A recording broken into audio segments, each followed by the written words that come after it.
And this is where CEA gets kind of weird.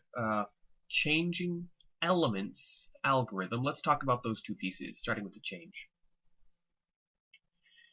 The basic idea here is if in your state machine fault tree, in your system, if nothing happens, nothing changes, if it just sits as it is, that means nothing can go from working to broken. It's not until something occurs, something happens, something changes, that you run the risk of a basic event flipping to true and sending off that whole chain reaction.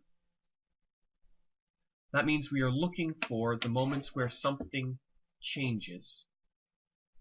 Second part of this, elements. An element you can think of as a noun.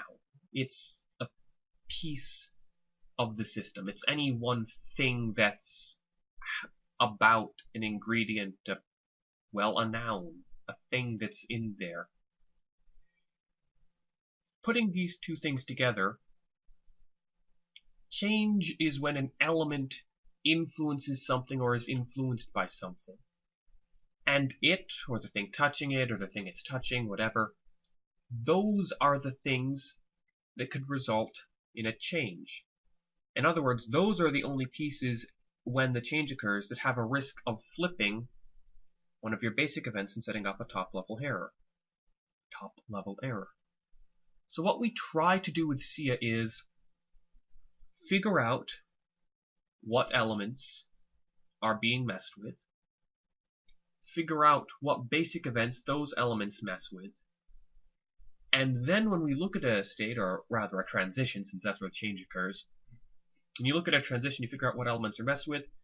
That points you to what basic events are being messed with. Any minimal cut set with those elements have a chance of being flipped and therefore occurring. And that's what we attempted to do.